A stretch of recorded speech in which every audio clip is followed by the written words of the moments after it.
other challenge we have in the middle of what's been happening over the last 2 years with the pandemic is that we've moved very much to virtual work.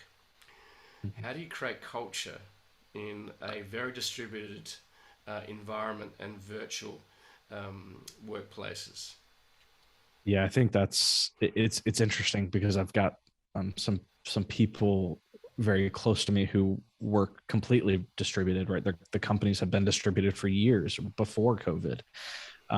And I think that when there were ways people did it. When you could meet in person, you fly everybody out to the same area, you get together.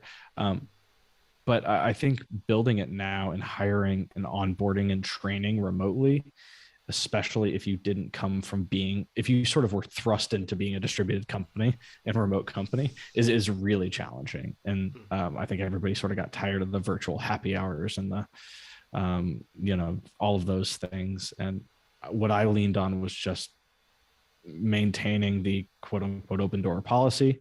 I'm always here, always ready to talk to anybody on my team about anything, make sure they felt supported, and trying to, and this is just a personal thing for me, I feel like I do much better over video or real-time communication rather than written communication, which is we were chatting about asynchronous communication is maybe not ideal, but or I'm not as good at writing or as I'd like to be, but whether that's recording a Loom video and sending it out to to a team or a person, because I knew that they weren't online at the time, that worked well for us to build a sense of togetherness and belonging, and help people understand that, like, just because you're sitting in the same four walls and you're not seeing anybody, like, we are here, don't feel alone.